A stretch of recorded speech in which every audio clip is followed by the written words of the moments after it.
Sections 36 और 37 transfer of property act, जो कि डॉक्ट्रिन ऑफ अपॉर्शनमेंट की बात करता है, आज उसको विक्रम विताल सीरीज में एक कहानी के माध्यम से समझते हैं। जहां सेक्शन 36 पीरियोडिकल पेमेंट के बंटवारे की बात करता है, वहीं सेक्शन 37 किसी एस्टेट के बंटवारे को कैसे करना है इसके बारे में बताता है। कहानी हमेशा की तरह पीठ पर लदा हुआ वेताल विक्रम को सुनाते हैं। राजन, आज से 37 साल पहले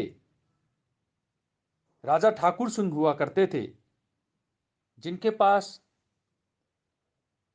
2 महल थे और एक महल में वो खुद रहा करते थे अपनी बेटी, जो कि 36 गुणों से संपूर्ण थी, उनके साथ। अपने जीवन का गुजारा करने के लिए उन्होंने एक महल किराए पे चढ़ाया था। किराएदार का नाम था सुदामा, जिसको हर महीने 36 रुपये यानी 36 रुपीज पर मंथ राजा ठाकुर सिंह को, अपने लैंडलॉर्ड को देना होता था।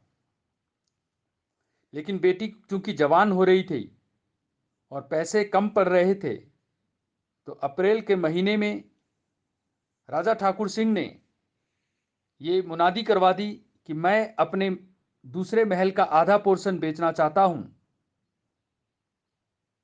बड़े मुश्किल से जय और वीरू नाम के सेठ और साहूकार राजा ठाकुर सिंह जी के पास आए और अपनी इच्छा जाहिर की कि हम खरीदना चाहते हैं, लेकिन आपका महल बहुत महंगा है, तो हम दोनों आधा आधा पैसा देंगे।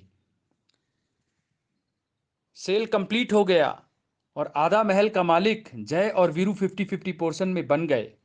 यहां सुदामा किराएदार कंफ्यूज हो गया कि मैं किराया कैसे दूं। तो राजा ठाकुर सिंह ने कहा, बहुत आसान है, 36 रुपया तुम मुझे दिया करते थे, अब इसका आधा 18 रुपया तुम मुझे दोगे और बाकी आधा 50-50 पोर्शन में, क्योंकि जय और वीरू ने खरीदा है, तो 9-9 रुपये आप उनको दिया करोगे। और इस तरीके से एस्टेट का बंटवारा सेक्शन 37 की सिद्धांत लगाकर राजा ठाकुर सिंह ने सुदामा की प्रॉब्लम को हल कर दिया। मगर राजन, प्रॉब्लम यही नहीं रुकी, क्योंकि किराएदार ढूंढते हुए और नया मालिक ढूंढते हुए बहुत टाइम लग जाता है। और इसीलिए राजा ठाकुर सिंह की मुनादी कराते कराते 15 अप्रैल हो चुका था और 15 अप्रैल तक तो उस पूरे के पूरे महल का मालिक राजा ठाकुर सिंह ही थे।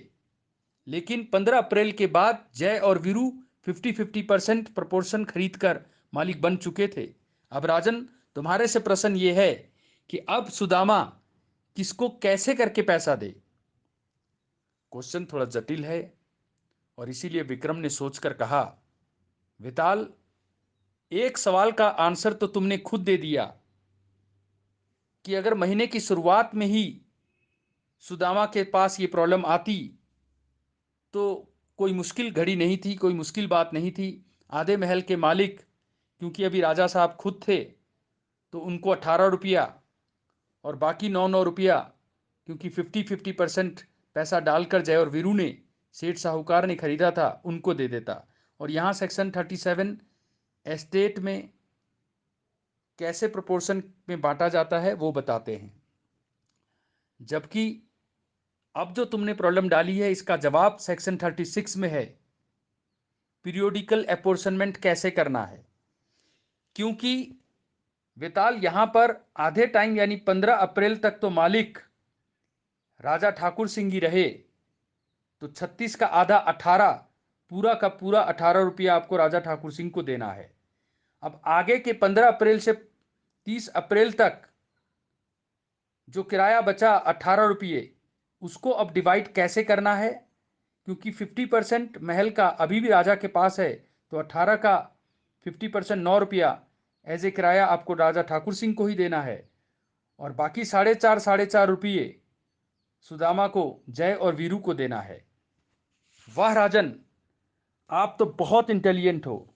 लेकिन जाते जाते एक और आपसे सवाल है, अगर राजा ने सुदामा के आगे यह भी शर्त रखी होती कि 36 रुपये किराए के अलावा तू हर महीने मुझे एक मोटा भेड़ू दिया करेगा, तो पहले तो कोई समस्या नहीं थी, एक किराएदार एक लैंडलॉर्ड, तो सारा का सारा भेड़ू आप दे देते थे राजा ठाकुर सिंह को। लेकिन अब क्या जय, वीरू और राजा ठाकुर सिंह के बीच में भेड़ू को काटना पड़ेगा? इसका क्या आंसर है राजन? राजा विक्रम ने इसका आंसर देते हुए कहा, जैसा भी राजा ठाकुर सिंह, जय और वीरू डायरेक्शन दें सुदामा को, उसी के हिसाब से भेड़ू को देना होगा, क्योंकि भेड़ू को काटना न्याय संगत नहीं होगा। और यही कहता है इलस्ट्रेशन ए सेक्शन 37। वाह राजन, तू हमेशा की तरह बहुत ही बुद्धिमान निकला। तेरा एग्जाम निकलने से कोई नहीं रोक सकता, और तू जज बना तो बहुत न्यायप्रिय राजा बनेगा। पर मैं उड़ चला। मिलते हैं नेक्स्ट कहानी में।